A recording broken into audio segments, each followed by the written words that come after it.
So having the cottony coat that the girls have, we want to make sure that they are prepared for the grooming that they're going to need throughout their lifetime. So we did a lot of what's called counter conditioning to various grooming procedures.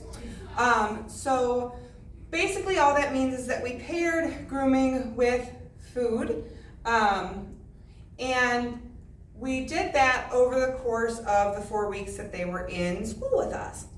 So I'm going to pull out my phone. There is an app that you can download. It's called Hair Clipper Prank, and it makes the same sound as a clipper, and it makes your phone vibrate as well. Come here, sweetheart. Good girl. So we call this concept open bar. So when the sound turns on, I'm going to start feeding her, and when the sound turns off, I'm going to stop feeding her. So on it goes. And you can see as soon as she heard it, she perked right up. She went, ooh, I know that sound.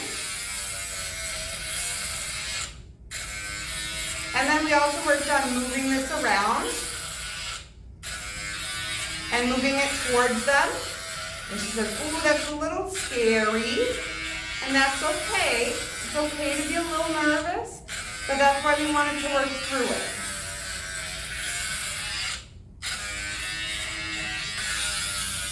So that's scary.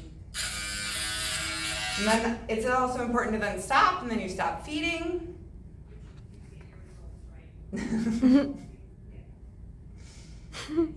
She's like, what the heck? Why'd the treat stop? And then I turn it back on.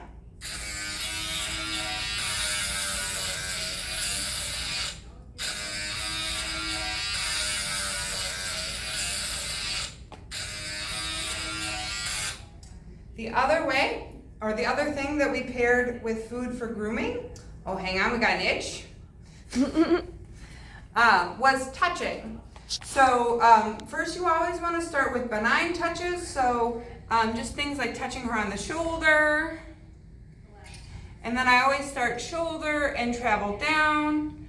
Oh, and I quite like them laying down. That gives me good access to like grabbing a paw for things like nail trims. Good.